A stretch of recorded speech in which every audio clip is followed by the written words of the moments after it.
Audio Jungle.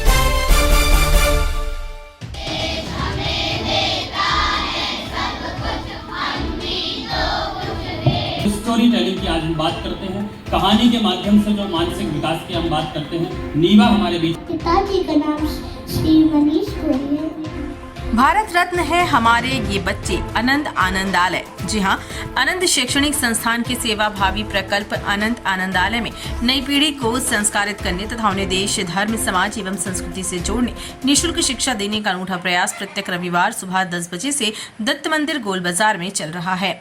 द्वितीय वार्षिक महामंथन के अवसर पर संचालक डॉक्टर बी के पांसे ने बताया कि हमारा उद्देश्य बच्चों को व्यवहारिक बातों से जोड़ना है। स्कूल का सिलेबस बच्चों को विषय का ज्ञान कराने में सक्षम है, लेकिन उनको व्यवहारिक शिक्षा के ज्ञान की भी आवश्यकता है।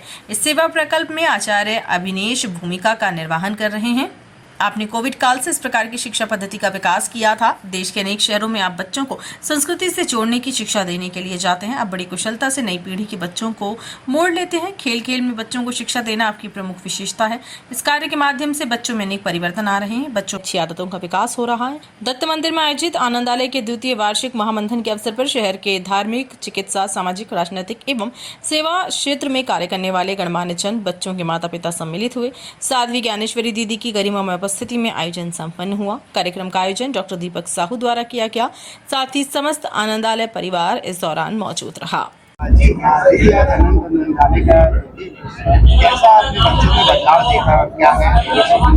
आज यहाँ पर दत्त मंदिर में डॉक्टर पांसे, मिसेस पांसे, इनके पूरे परिवार के द्वारा और अभिनेश अटल जी के द्वारा पिछले 2 वर्षों से जो प्रयास किए जा रहे हैं, हमारे वर्तमान में जो हमारे बच्चे हैं उनमें एक सकारात्मक परिवर्तन लाने के लिए, क्योंकि जो आज आधुनिकता की दौड़ में हम लोग आगे बढ़ रहे हैं, तो बच्चे हमारे प्राचीन संस्कार, प्राचीन जीवन पद्धति और जो हमारी वैदिक जीवन पद्धति है, गुरुकुल पद्धति है, उसको भूलते जा रहे हैं।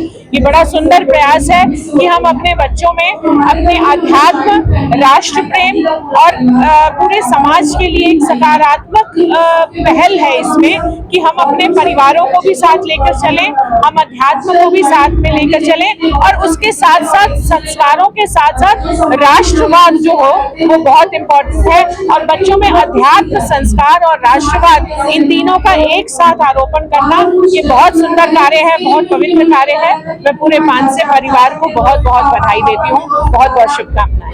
आज अनंत आनंदालय के द्वितीय वर्ष काफी हर्षोल्लास नजर आ रहे हैं, कैसे? नमस्कार, मैं डॉक्टर पांसे, पेशे से न्यूरो सर्जन, महाकौशल क्षेत्र का प्रथम न्यूरो सर्जन। आपको मेरे को देख के बहुत आश्चर्य हो रहा होगा कि मैं किस विषय पे काम कर रहा हूँ, जो कि मेरा विषय ही नहीं है। इस विषय में पहुंचने के लिए मेरे को दिल में बहुत तकलीफ हुई, अपने समाज को, अपने बच्चों को, उनके अभिभावकों को देखते हुए कि आज हम कहाँ जा रहे हैं। हम दिशा भ्रमित हो गए हैं। उस दिशा को पाने के लिए मेरे को लगा हमको कुछ न कुछ करना चाहिए, इसलिए यह प्रकल्प हमने 2 साल पहले चालू किया। आज इस प्रकल्प में हमारे बच्चों में जो बदलाव आया है, आप उसके ऊपर विश्वास नहीं कर सकते हैं। एक बच्ची खड़े होकर बोलती कि गुरुजी अब मेरे को गुस्सा नहीं आता है। अब इसके पहले मैं छोटे बच्चों के ऊपर गुस्सा होती थी, आज गुस्सा नहीं होती हूँ। अब यह बच्चे 5 मिनट तक, 10 मिनट तक बिना नोट्स, किताब देखे हुए श्रुति मेधा के ऊपर बोल सकते हैं, कविता बोल सकते हैं, श्लोक बोल सकते हैं, संस्कृत में बोल सकते हैं।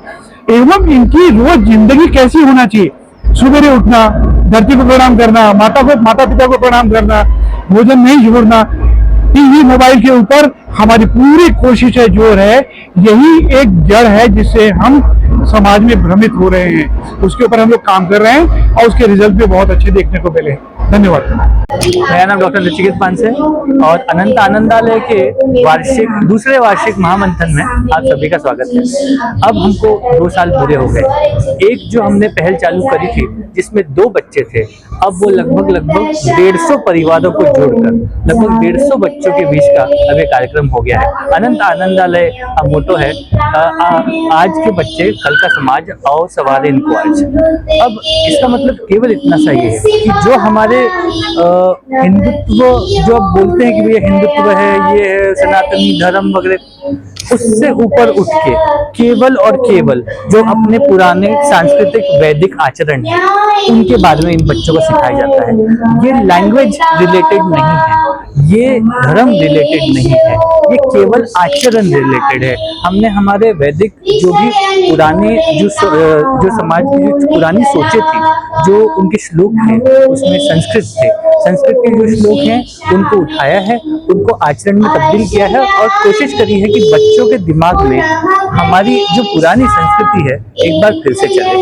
जरूरी ये है कि अभी रिसेंटली जो Indian college of biomedical and biophysical sciences है, उन्होंने भी एक रिसेंटली एक रिसर्च निकाली है। ये कहती है कि जो बच्चे संस्कृत के श्लोक, जो बच्चे संस्कृत के पुराने विचार इनका उच्चारण करते हैं, उनके दिमाग में जो एक प्रकार के डिस्ट्रक्टिव या डिस्ट्रक्टिव ये जो फोर्सेस रहती हैं, ये काम करना कम करती हैं, दिमाग को शांत करती हैं और एक अच्छी आदत को पनपने का मौका देती हैं। हम चाहते हैं कि आप भी हमारी इस पहल में जुड़ें और हमको ज्वाइन करें। हम अनंत आनंदालय का हर रविवार को दत्त मंदिर में कार्यक्रम करते हैं 10 बजे से 12 बजे के बीच में। प्लीज आइएगा। नमस्कार। आज भास्कर न्यूज के लिए राहुल सक्सेना की रिपोर्ट।